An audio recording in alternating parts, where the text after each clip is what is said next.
Derek Moneyberg is still planning to sue Sean Strickland. In a recent interview on the MMA Zone, the controversy between the two resurfaced after Moneyberg confirmed that legal action is moving forward. The conflict began when Strickland confronted Moneyberg, accusing him of scamming fighters. Following that incident, Moneyberg spoke out on Instagram, hinting at a potential lawsuit, and has now made it clear during an appearance on the Ariel Helwani show that he intends to proceed with defamation claims. Moneyberg stated that Strickland made several false and malicious comments about his business and personal character, crossing the line from opinion into defamation. He emphasized that while Strickland, as a world champion fighter and black belt, has every right to share his opinions on fighting, spreading misinformation about his professional reputation is unacceptable. He said a lot of nasty things that are false, and they hurt my brand and my reputation, Moneyberg said.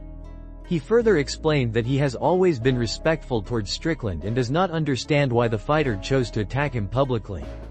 When asked about the lawsuit, Moneyberg confirmed, "I am suing him for defamation. I'll let my attorneys deal with that, but it looks like I have to sue him." The interviewer also asked whether a potential grappling match between the two could resolve their issues, but Moneyberg clarified that the lawsuit and any possible match are completely separate matters. He suggested that the legal process would have to be resolved before any competition could take place. This situation reportedly began when Strickland questioned the legitimacy of Moneyberg's black belt, calling it fake. Moneyberg responded by defending his credentials, explaining that he trained for years under top-level UFC fighters and earned his black belt through extensive practice and dedication, even if not in official tournaments. Critics, however, have pointed out that achieving a black belt in just 3.5 years, especially without a competitive record, raises skepticism. Despite the ongoing feud, Moneyberg maintained that he still respects Strickland's fighting ability and holds positive relationships with people around him. He expressed disappointment that things escalated to this point but remains determined to protect his name through legal means. The dispute has attracted significant attention across the MMA community, with fans divided between those supporting Strickland's blunt honesty and others defending Moneyberg's right to safeguard his reputation. Alex Pereira's injury has finally been revealed by his coach, Mauricio Ruffi, shedding light on what many fans had long suspected. Following Pereira's first fight with Magomed Ankalaev, speculation arose that the former champion had entered the octagon dealing with a significant injury or illness. At the time, no official details were released, and fans could only guess based on his movement and performance. Most believed the issue was with his legs, and they were right. In a recent interview, Mauricio Ruffi disclosed that Pereira fought that night with a cracked shin. He explained that Alex could barely walk leading up to the fight but still chose to compete. "Now that everything's over, I can say it. He was fighting with a cracked shin in the first fight. His shin was so injured he could barely walk. He lost, but he still went out there and fought. Then he came out in the rematch and showed his level," Ruffi stated. What makes this revelation even more surprising is that Pereira still managed to throw 55 leg kicks during the fight, landing 48 of them. Out of his 78 significant strikes, more than half were leg kicks, which is why many believed any injury he suffered had to be upper body related. Despite that, the cracked shin confirms that Pereira pushed through significant pain. The fact that he relied so heavily on leg kicks during the fight demonstrates his toughness and determination, even when limited physically. Adding to the situation, Pereira himself later admitted that he was not only injured but also battling an illness leading up to the fight. He revealed that he felt he was operating at only about 40% of his full capacity. Combining a cracked shin with illness explains why he appeared slower and less explosive than usual. Yet, his willingness to compete under such conditions speaks volumes about his warrior mentality. In the rematch, however, Pereira looked like a completely different fighter. Fully healthy and recovered, he entered the octagon with aggression and confidence from the opening bell. The difference in his movement, timing, and power was immediately evident, leading many to conclude that his first performance had been severely affected by those physical setbacks. Ruffi's revelation not only confirms what fans had suspected but also highlights Pereira's resilience and the incredible determination it takes to compete at the highest level of mixed martial arts, even when far from 100%. Israel Adesanya has found himself at the center of major backlash following a controversial video he posted to his Instagram story. The former UFC champion attempted to make a joke aimed at political commentator Charlie Kirk, but the clip quickly backfired and drew widespread criticism from both fans and the MMA community. In the video, Adesanya can be seen pouring himself a shot of alcohol and saying, "Want to hear a black joke? Okay, that is the name, God's people. Alright, black joke. I call this the Kirk shot. You know why? Because it's black." He then laughs and adds, "There's something there. Just figure it out. There's a joke in there somewhere. You can do it." The video featured Adesanya drinking from a shot glass that had a bullet encased in the middle, which he referred to as the Kirk shot. Many viewers found the joke confusing, insensitive, and in poor taste. The attempt at dark humor was widely criticized, with fans questioning the intent behind the video and calling out Adesanya for being disrespectful. Social media reactions came flooding in almost immediately. Many fans expressed disappointment, calling the video cringe and inappropriate. One fan wrote, "This is the same guy who was up till 1 in the morning arguing on X the night before his fight with Strickland. Disgusting individual." Another longtime supporter commented, "I've been a fan of Izzy since his debut, but this isn't something that should just be brushed aside. What if Charlie Kirk's family sees this? Too soon, Izzy."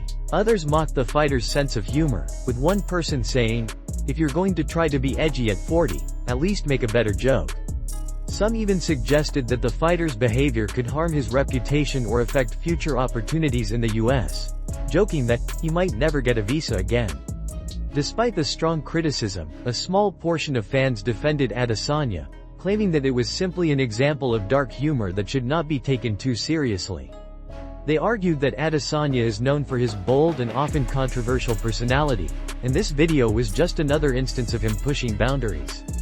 Still, the majority opinion leaned toward disappointment, with many feeling that the former champion crossed a line.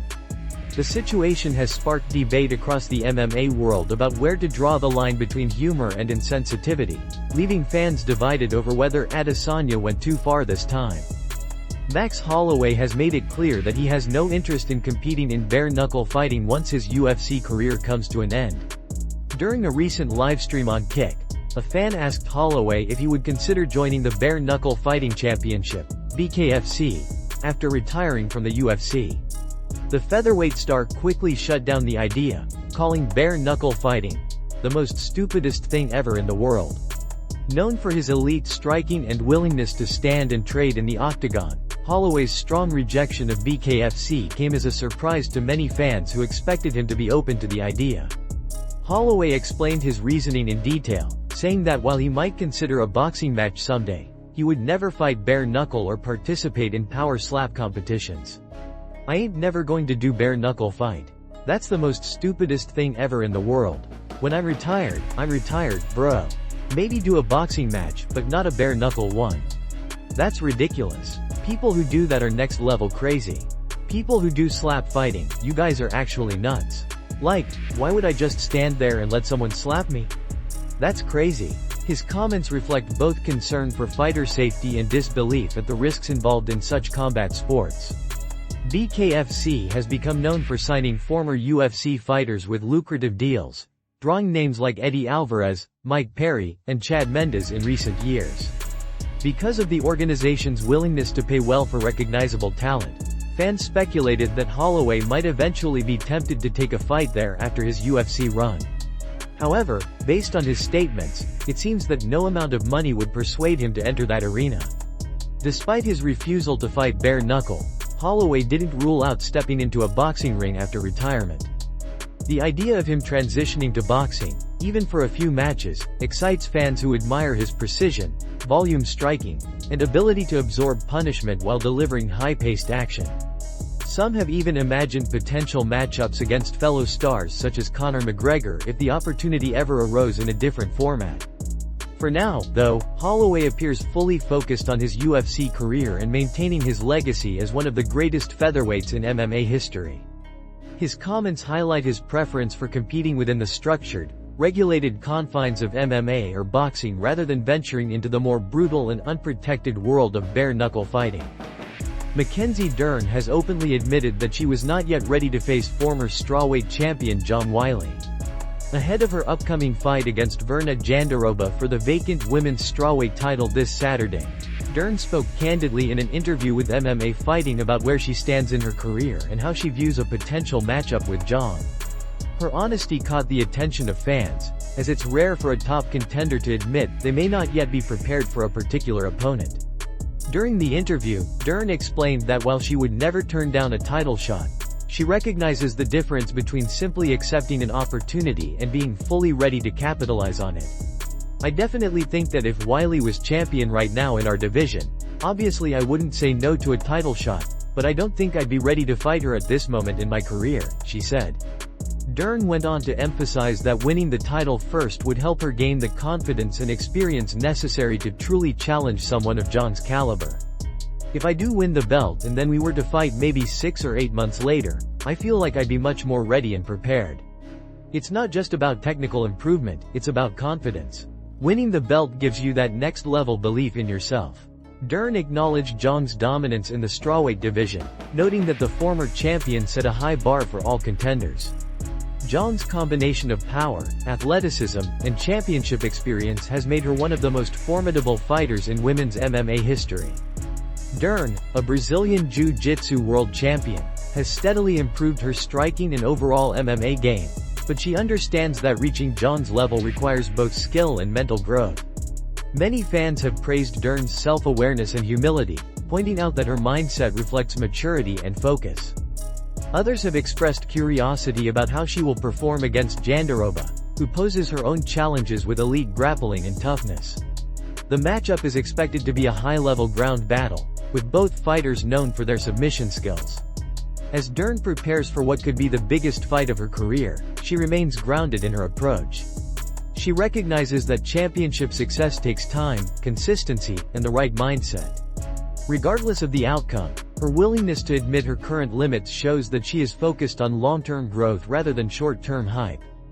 Fans are eager to see whether her honesty and dedication translate into a championship-winning performance this weekend.